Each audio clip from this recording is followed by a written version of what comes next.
O deputado federal pela União Brasil de São Paulo, Kim Kataguiri, divulgou documentos que seriam provas de que o ministro da Justiça, Flávio Dino, foi informado sobre os riscos dos atos de 8 de janeiro, aquele dia do quase golpe aqui em Brasília. Um ofício assinado pelo diretor-geral da Polícia Federal, Andrei Augusto Passos, diz haver intensa movimentação nos quartéis com manifestantes que teriam a intenção de intervir para tomar o poder.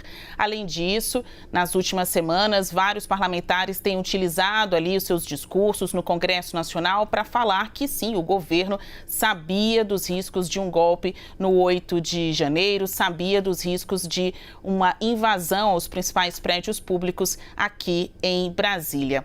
Para discutir isso, sobre o governo teria sido avisado da possibilidade de ataques, a gente convidou os deputados federais Márcio Gerri, do PCdoB do Maranhão, e Sóstenes Cavalcante, do PL do Rio de Janeiro. Hoje é uma data muito interessante, 31 de março, uma data que marca também o golpe militar de 1964. A gente volta para falar do 8 de janeiro, em que também quase se viu ali um tipo de ruptura da democracia no país. Os senhores acreditam que o governo sabia ou teria avaliado um tipo de ganho político com aquela data e evitado tomar esforços, se precaver de fato para evitar o caos que vimos aqui no 8 de janeiro?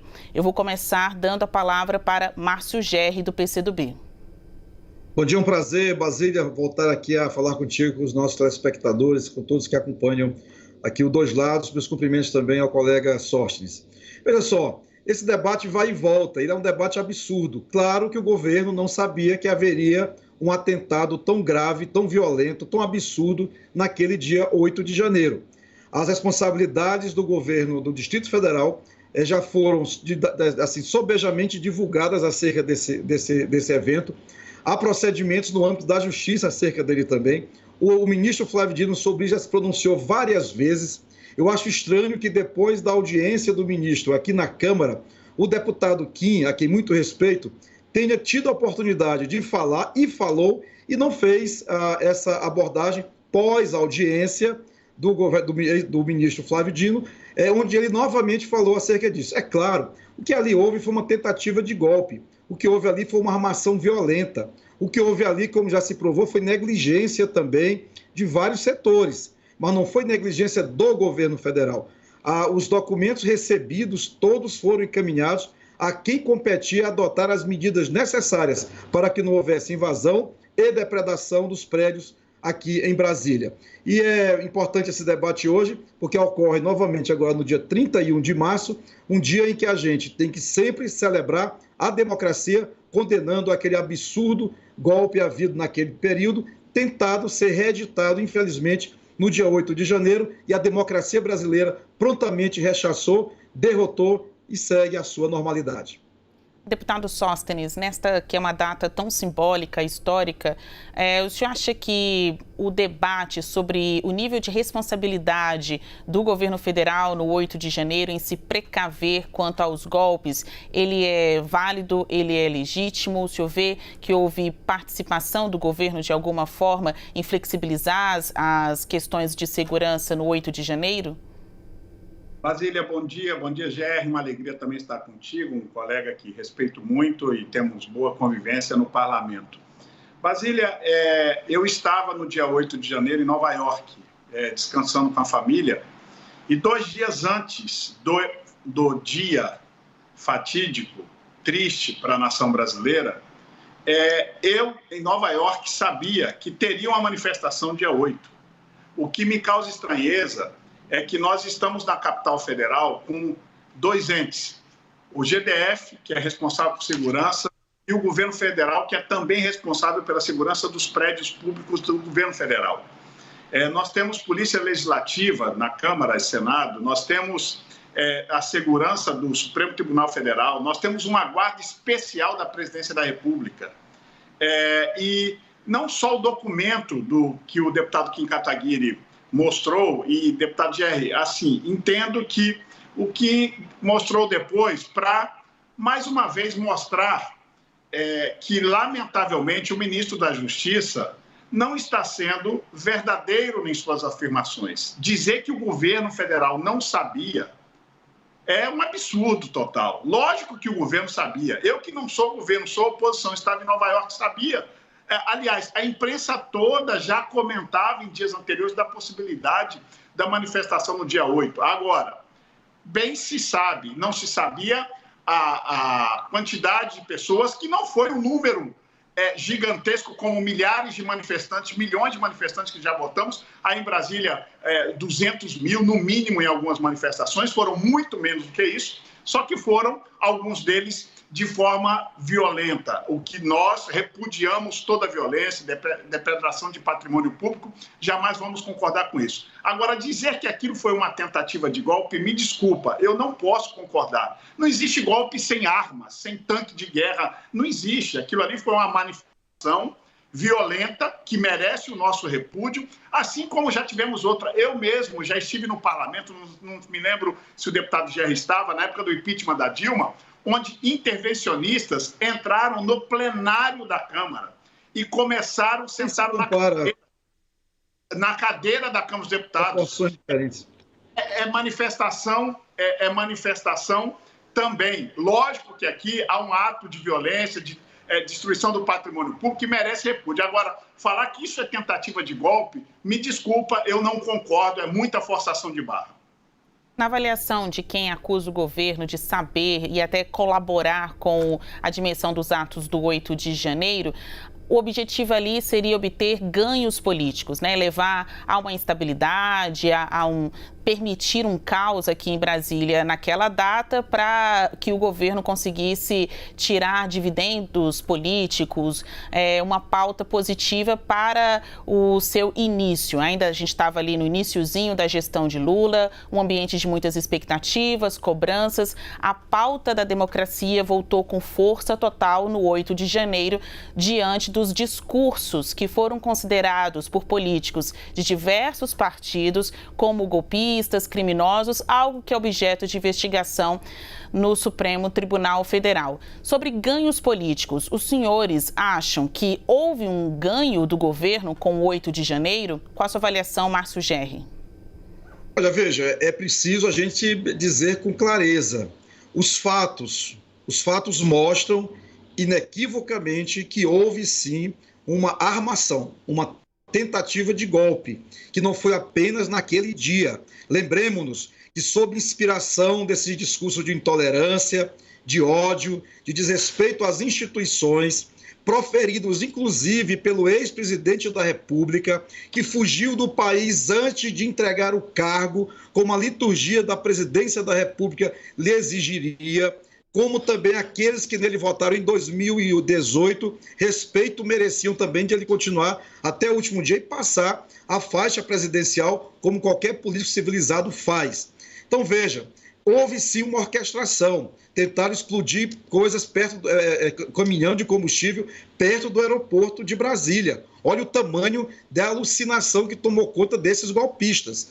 Se tem gente que acredita que a Terra é plana, Brasília, imagina se não chega a acreditar que era possível dar um golpe. Aqueles que atentaram contra as instituições brasileiras estavam convencidos e proclamaram por várias vezes, por muitos meios nas redes sociais, de que estavam tomando o governo, de que Lula não subiria a rampa antes, subiu, mas que seria deposto naquele movimento. A democracia brasileira mostrou a sua força contra um golpe, e tentativa de golpe. Veja, essa mesma corrente política em escala global invadiu o Capitólio nos Estados Unidos. Tentaram fazer um Capitólio brasileiro aqui.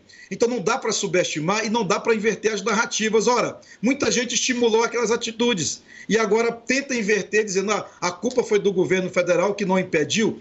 Teve boicote, teve sabotagem e teve uma ação firme, enérgica do governo Lula. O ministro Flávio Dino foi para a cena dos acontecimentos, para o Ministério da Justiça. O presidente Lula montou um gabinete imediatamente, teve a intervenção federal em Brasília, o Ricardo Capelli assumiu o comando das ações com muita energia e conseguiu, com os instrumentos da democracia, derrotar aquele, como disse o Sócrates, fatídico acontecimento que envergonha a história nacional. Aliás, são fatos que fazem com que releve, sobressaia muito fortemente o valor inequívoco da democracia, que o Sóstenes concorda e é devotado a ela, que eu também concordo, e a gente precisa sair desse negócio de criar narrativas conjunturais diante de fatos absolutamente concretos.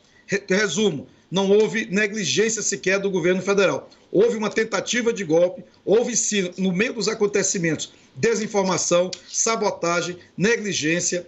Houve, como está sabidamente conhecido, uma operação que o então secretário de Segurança do DF foi conivente com essas operações todas, tanto é que até agora está preso por envolvimento gravíssimo naqueles acontecimentos. É um absurdo, é uma nova tentativa de golpe querer se imputar responsabilidade por aquilo ao governo do presidente Lula e ao ministro Flávio Dino. Realmente inacreditável. Deputado Sóstenes, independentemente de quem considera ou não que o 8 de janeiro foi uma tentativa de golpe, muitas pessoas que vieram protestar aqui em Brasília, se autodeclarar patriotas, muitas pessoas saíram daqui com outra classificação de vândalos, de alguns até sendo chamados de terroristas, golpistas. Isso acabou trazendo de volta a pauta da democracia. Eu vou passar para o senhor a mesma pergunta que eu fiz para o Márcio Gerri. O senhor acha que o governo obteve algum ganho político com o 8 de janeiro? O governo da esquerda, eles são expert em narrativas. Você pode ver que eu não gosto nem da palavra, mas o deputado Márcio Gerri, meu colega, quem nutro muito respeito, já colocou essa palavra algumas vezes. Eles constroem narrativas para tentar pautar a imprensa e a população do que eles defendem. Na verdade, eu não vejo. Eu inicialmente vi algum ganho ao governo, sim, para colocar na população essa narrativa de que nós somos, a direita é antidemocrática, o que não é verdade. Não tem nenhum fundamento essa narrativa que a esquerda tenta colocar pecha na direita. Mas como o tempo é o melhor remédio para esclarecer, porque nem só de narrativa se faz a política se faz de fatos, o tempo passou e agora está provado. Quem está querendo uma CPMI para investigar tudo e realmente ver quem são os culpados? Porque mais nesse episódio, a gente tem que olhar, aqueles que dizemos que defendemos a democracia, tiveram mais de 1.200 pessoas presas.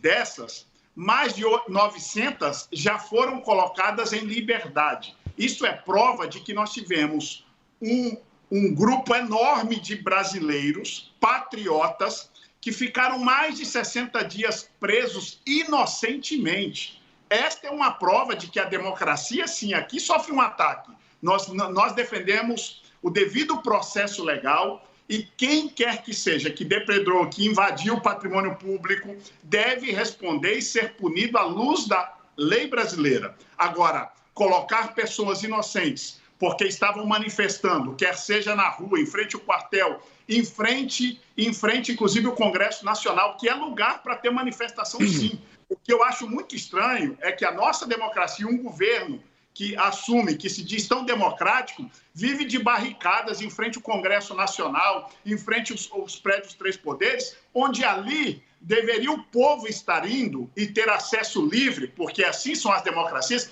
para expressar suas contrariedades. Mas não, aí bota-se barricada, isola o poder do povo e quer chamar isso de democracia, faça meu favor. Não, a democracia nós temos que, a classe política, os três poderes, ter a capacidade de diálogo e de respeito, assim como aqueles que querem manifestar suas contrariedades e até as portas dos poderes sem invadir, sem quebra-quebra e manifestar ali as suas insatisfações. Isso, para mim, é democracia. O que nós estamos vivendo aqui é uma democracia deforme. Lamento, o governo não ganhou, pensou que ia ganhar inicialmente, mas quando nós dispusemos a fazer a CPMI para investigar tudo e colocar os culpados para cumprir suas penas, aí o governo agora quer retirada de assinaturas de deputados, faz todo intento para que a CPMI não seja instalada. A prova é que já se passam meses, temos as assinaturas mais que suficientes na Câmara e no Senado,